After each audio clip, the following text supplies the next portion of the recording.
A new Kroger Marketplace is coming to South Louisville. There was a ribbon cutting for Louisville's first sustainable, affordable house, and additional security checkpoints are on their way at Muhammad Ali Louisville International Airport. All that and more on Louisville This Week. I'm John Ramsey, Director of City Partnerships. Mayor Greenberg was on hand for the groundbreaking of a new Kroger Marketplace in South Louisville. We're thrilled to announce the opening of our newest Kroger Marketplace, and it's been some time now since we've built a brand new marketplace from the ground up. This new store marks our third Kroger Marketplace in the Louisville division. $40 million is what we're looking to invest into this store. 123,000 square feet with approximately 300 new jobs for this wonderful community. Once this development is completed, we will have the #1 top-tier shopping experience that Kroger has to offer. We're so excited to see Kroger continue to grow throughout our city. Kroger employs about 5,000 people, I believe, in our community. It's one of our largest employers, and this has been a great year to see Kroger's continued investments with new store openings, renovations, groundbreakings, and this is a $40 million investment. Of that $200 million, $40 million investment in this new project and the creation of 300 new jobs. This is going to be a new community where people can live in single-family homes, they can live in townhomes, they can live in apartments, and they can shop without ever getting in a car. This development is bringing good-paying jobs to this area. This is the largest investment in this area in history.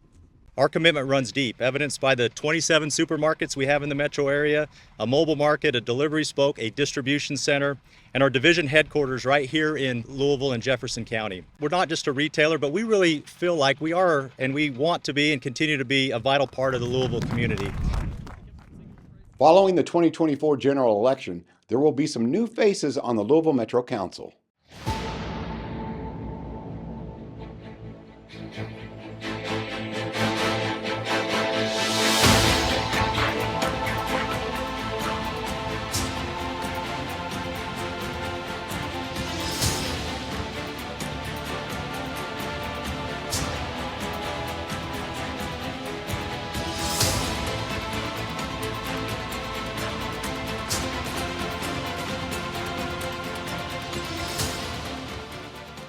River City Housing held a ribbon cutting for Louisville's first affordable zero energy ready house. So this is a zero energy ready passive house, and those are just different levels of certification of energy efficiency. And what they mean is that the utility bill will be very low. We had a third-party certification. It's called a HERS rating. It stands for Home Energy Rating System. So we got the HERS rating on this house is an 11. The standard house would be 100, and the lower number that you get, the better it is. You're doing well if you get below 75. Some of our typical houses we get in the mid-50s. This house is an 11. So that tells you how energy efficient this house is. And the calculations on it say that the estimated annual utilities on this house will be about $305. So about $25 a month. So definitely making it affordable. Not just affordable walking in the door, but affordable monthly for every year throughout the life of this house. A new mock trial courtroom is now available at the Jefferson County Public Law Library. All right, 1, 2, 3, go. All right. By law, every circuit in Kentucky has a law library, but there's nothing like this. This law library has been here for over 100 years and is constantly exploring new and different ways to better serve the public, which you have to do in the library business.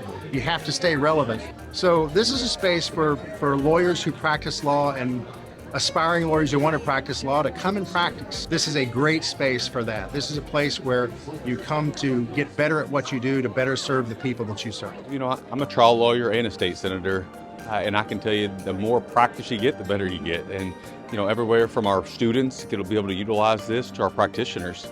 Even in my practice, I like to bring witnesses and the clients over and let them feel for what they're going to be into. And then for myself, even after practicing for almost 19 years, you still need that. So we want the practice of the law to be better. If this makes our practitioners better in Jefferson County, that means justice is better. It's if you walked into a surgical suite and you knew nothing about medicine, the first thing you saw were a bunch of people wearing a mask cut somebody's chest open, you'd go bananas because you're freaked out.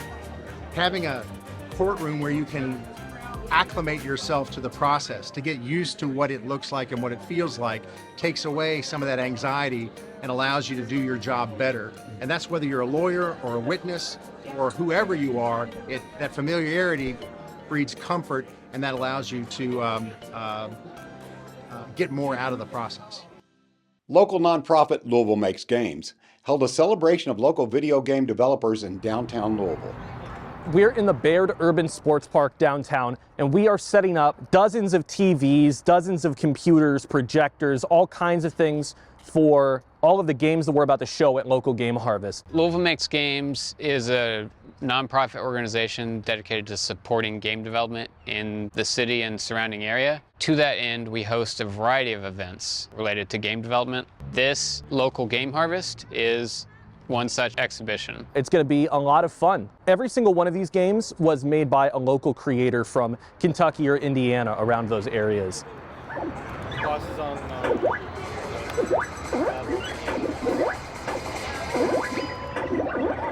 Our main goal is we want to let people know that this is going on, right? And we want to make it a big deal so, people can't miss it. I started getting into video game development on my own, teaching myself, and sort of doing it all completely solo. And I just assumed, I was like, oh, there's probably nobody else around me who's as interested in this as I am, because I just couldn't find them. But then I found out about Louisville Makes Games, and really, it's just been like the single biggest help for me throughout the process of becoming a game developer and being able to express myself in that way and do what I want. Some really good advice I've heard was never work alone. What that means is you can have a solo project where you're doing all the things, wearing multiple hats, but if you're doing that alone, as in you're the only one looking at the game all the time, you're working in a vacuum. The importance of finding a community is you're going to get feedback that you hadn't heard before. You're going to see things about your work that you haven't seen before. You're going to get inspiration that you wouldn't have otherwise found. For an event like this, I think the reward people really get out of it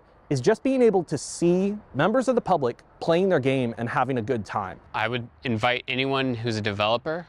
I think Local Game Harvest is an event that's quite unique to not only Kentucky, but I think the region. I don't think there are many events where we're projecting video games directly onto the buildings downtown. If you're hearing about Louisville Makes Games for the first time, please go to louisvillemakesgames.org, where we talk about when we're doing meetups. They're always free, always open to the public. So if this is something that sounds cool to you, please just see what Louisville Makes Games has coming up and show up.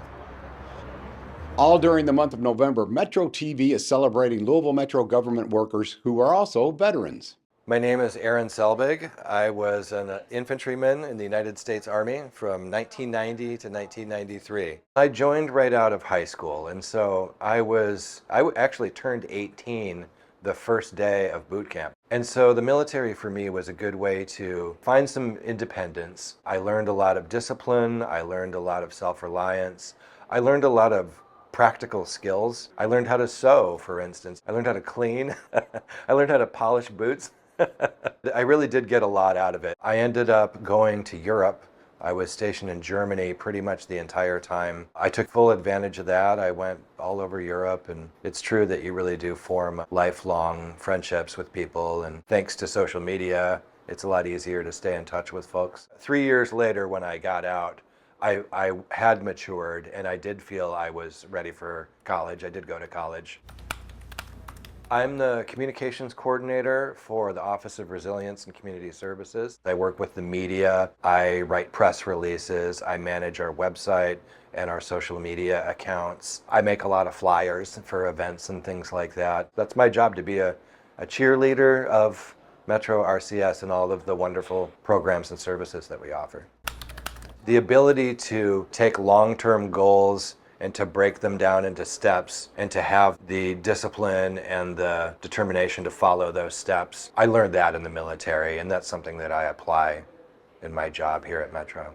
I'm grateful for the experience. I'm grateful for the friends I made, and here I am again working for the government. There's a lot of veterans in our family. We definitely mark Veterans Day. I always tell them whenever I have a conversation with people, like, we support you and we love you and we appreciate you, and I hope they know that. Expanded security checkpoints are coming to the Louisville Muhammad Ali International Airport. What we found about 2022 was we are struggling to get people through the checkpoint, and really started working really close with TSA saying, hey, we need more checkpoint lines. This will be a 30,000 square foot, 10-lane checkpoint, $45 million. Construction will begin very soon. Well, it's going to start today. We're going to throw some dirt around here a little bit, and boom, it'll be done. We are very excited about this project. We all know that we need the expansion. It'll help my folks do their job better, faster, more efficiently. When you have more lanes, everyone can be calm and do their job and take their time. So we're excited about that. As we head into the cold and flu season, Associate Medical Director at the Department of Health and Wellness, Dr. Bryant, offers information about which illnesses to watch out for, which have treatments, and who should be especially careful. Cold and flu season is right around the corner, but now we have vaccines and immunizations that can prevent viruses like influenza and COVID-19, and now RSV. COVID-19 vaccines recommended for everybody 6 months and older. People who had a shot last year should get an updated shot. People who've never had a shot before should get a shot. The shot is even important for people who've had COVID-19 in the past, because we know that immunity from natural infection wanes and you can get COVID-19 again. And we know that the shot protects you against the most severe consequences of COVID-19, like hospitalization and death. Flu is a vaccine preventable disease. Flu vaccines are recommended for everyone 6 months and older. RSV season's here. It's a really common virus. Every child gets infected by the time they're 2. We also know that adults can be infected with RSV. And now we have shots to prevent RSV infection. And these are particularly important for young children and people 75 and older, and people 60 to 74 with certain underlying medical conditions. Parainfluenza, that's a cause of croup. And we're seeing a fair amount of that locally. So how do you prevent that? Good hand washing. We know that from the pandemic, that can help prevent infections. If you are in a crowded place where you can't step away from people who are coughing and you're able to wear a mask, that may be an option for some people. And then sick people should stay home to avoid exposing others. The Louisville Metro Housing Authority has taken over operation of Liberty Green. I'm excited about today. When the team told me that we would be taking over Liberty Green, I said, well, we can't just leave in the office. We need to plan a huge resident engagement kickoff and engage with you all. So that's what we're here for today, to answer all of your questions and to listen to you all. So I started meeting with the resident council, and when they say they've been fighting for you all, they were fighting. They were fighting for you. And they told me what they needed to see to be improved here. They gave me a list of things to work on, didn't you? Yes, we did. We decided at LMHA that it was time for us to come in and take back over property management and to take over maintenance so that we could deliver the things that you all deserve. Thank you for asking us to come back. Thank you for welcoming us back. This is a transition period, and it is going to take some time. So I do want to thank you for your patience as we get there. The Louisville Metro Police Department held their bi-weekly press conference. Our latest numbers on our homicides is we're sitting year to date at 133 compared to 127 this time last year. And the non-fatal shootings continue to trend down, so we're still a little bit over 9% down in non-fatal shootings, which we're thankful for. Violent crime overall is down, so we're trying to work on that homicide number. Obviously, that's unacceptable. And our robbery category being at 133 compared to 123 this time last year, so an 8% increase there. So obviously still a lot of work to do in the area of violent crime, and that will continue to be our primary focus, is how we address violent crime. So as far as our significant arrests, we've cleared 55 of those homicide cases, so that's a pretty good number there, as well as 69 non-fatal shooting arrests. And I will say that non-fatal shooting squad is doing an outstanding job. Our prosecution rate for non-fatal shootings has increased since we started the non-fatal shooting squad, so that's something we're very proud of. They're working very hard. Those cases are particularly difficult because just dealing with cooperation of victims as well as witnesses, those cases are difficult and present their own issues separate from homicide investigations. So very proud of the work they're doing, as well as what we're looking at on the federal indictments. And like I've said before, those federal indictments, that's indicative of the quality of cases that our detectives are investigating. So the feds don't pick up cases unless they know they're almost assured successful prosecution. So that means those particularly CID, our Criminal Interdiction Division, those detectives are doing outstanding investigations, and it's being recognized at the federal level.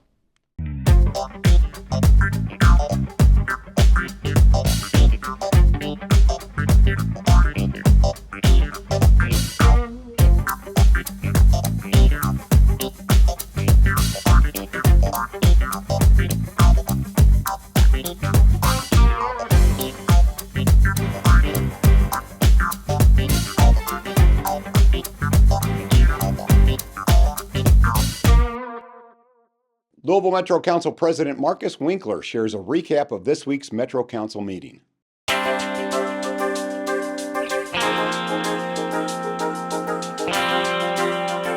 Hi, I'm Marcus Winkler, Metro Council President and Representative of District 17. The Metro Council just had a regularly scheduled meeting. Here are some of the highlights. The Council approved the land transfer of the former Urban County Government Center, authorized an annexation by the City of Jeffersontown, requested a metro-wide inventory of public restrooms, hand-washing stations, and drinking water fountains, approved a resolution asking the Planning Commission to hold a public hearing to rename Zane Street to Simmons Street. Zane Street borders Louisville's only historically black college, Simmons College, adopted a resolution requesting the Landmarks Commission begin the process to landmark the Brindley-Hardy, Chesapeake and Ohio Freight Terminal, otherwise known as Louisville Slugger Field. And finally, the Council approved resolutions dedicating streets in honor of Mr. Raoul Cunningham, Louisville native and civil rights advocate, who served as president of the Kentucky and Louisville NAACP, Mr. Livingston Holder Jr., Louisville native and one of only 24 African-American NASA astronauts. Honorable Roger Wilson, former Jefferson County Clerk's Office Director and devoted Yearlings Club member. Thanks for your interest in your Metro government.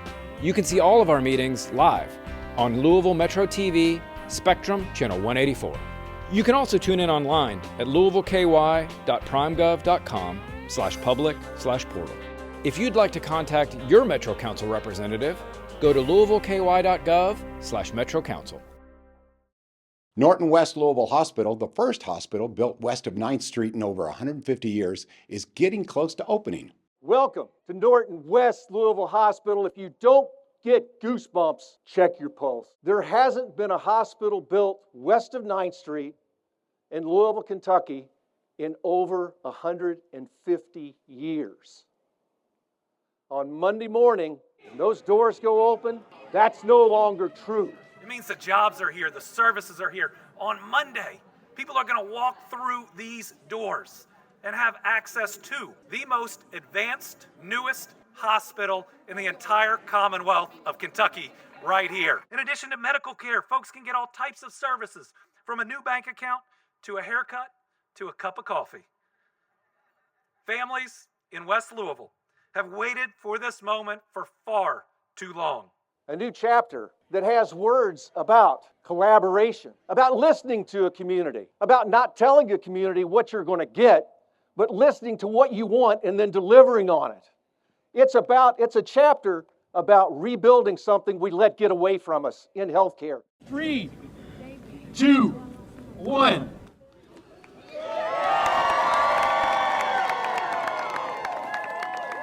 The public was invited to review 2 proposed design options for a reimagined 9th Street. The hope is that the project will transform the roadway and help connect downtown to West Louisville, improve public safety, and activate new public spaces.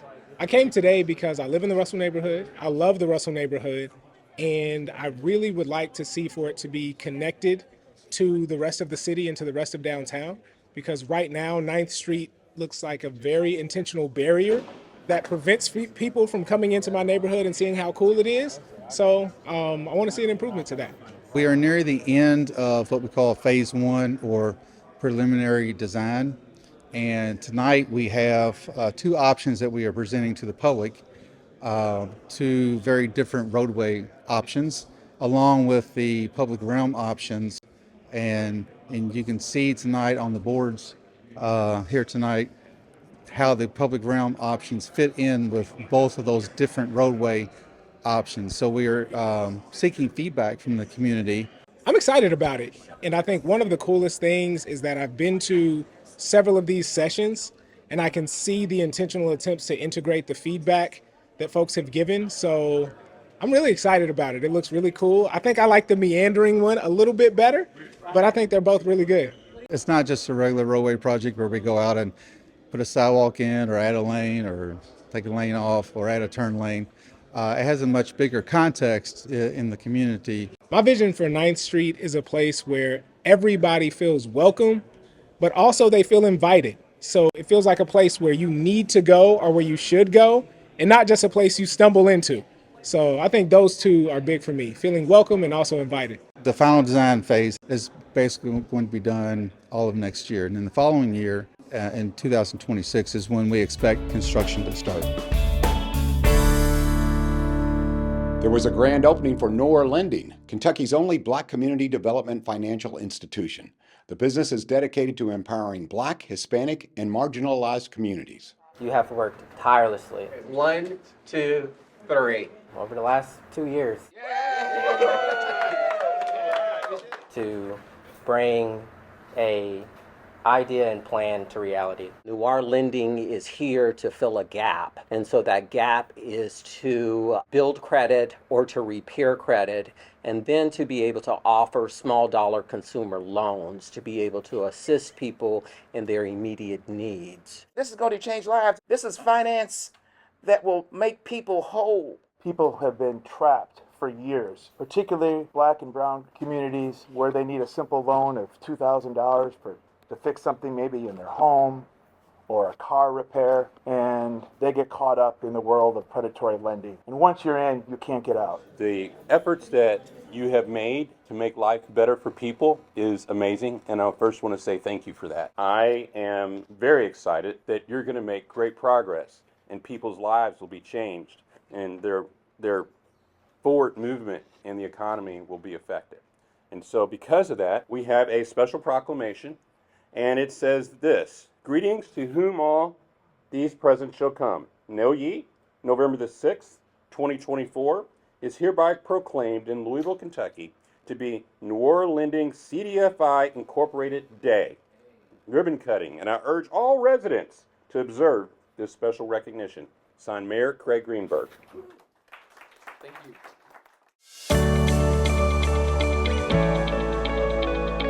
Planting trees does not just end with putting them in the ground. It's really important that you keep a mulch circle around them, not with the mulch touching the base of the tree, but kind of creating a blanket around it and holding water and moisture by those roots. And then after a few years, once that tree gets established into its new home, pruning up those branches and any dead or broken branches is helpful as well.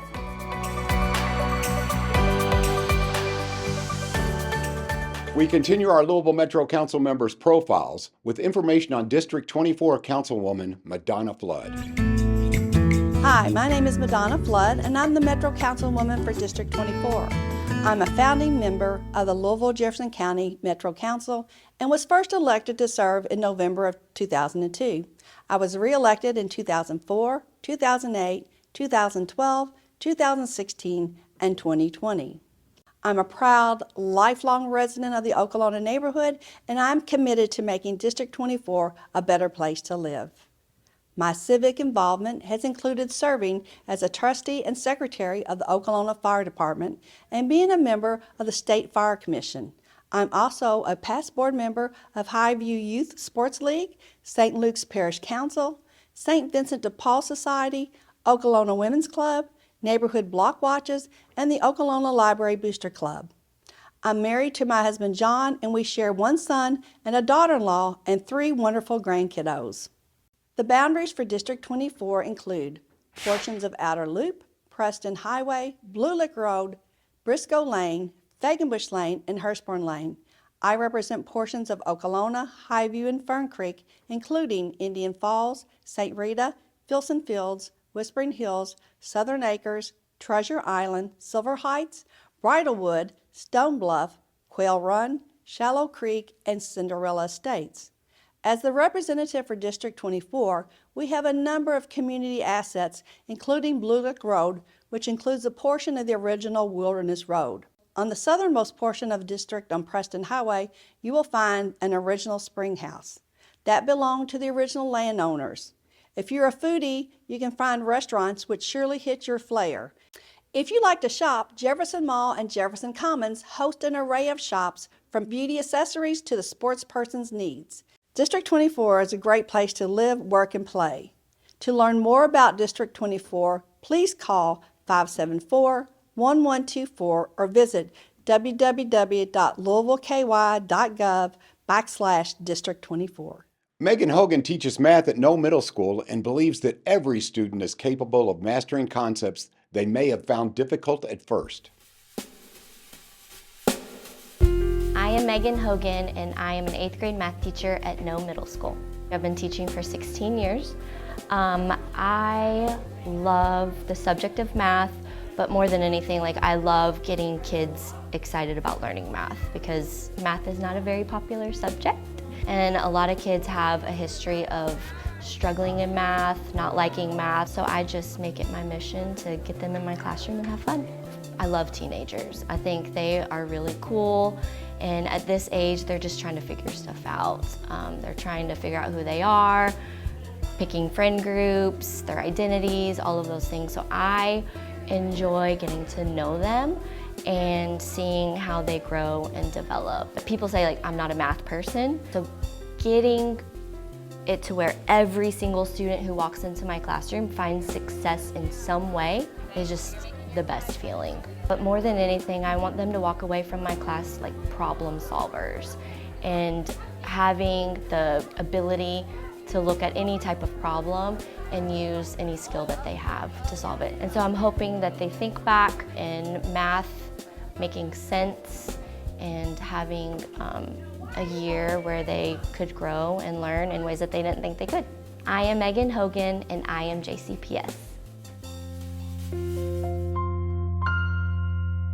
Metro TV was out on the street asking people if they prefer beer, bourbon, or sweet tea.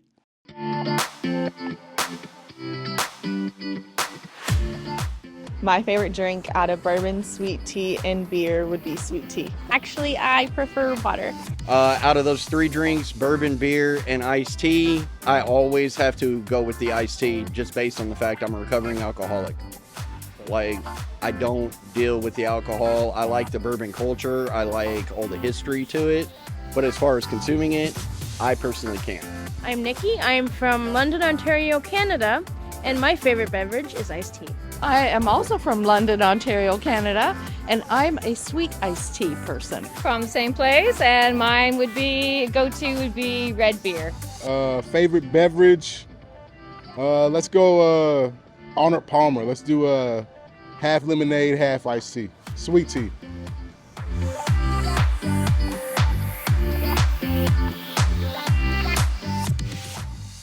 Thank you for watching. Please share Metro TV with your friends and ask them to follow us on Facebook, Instagram, YouTube, or X, and download our Roku, Apple TV, or Amazon Fire TV apps. Have a wonderful week.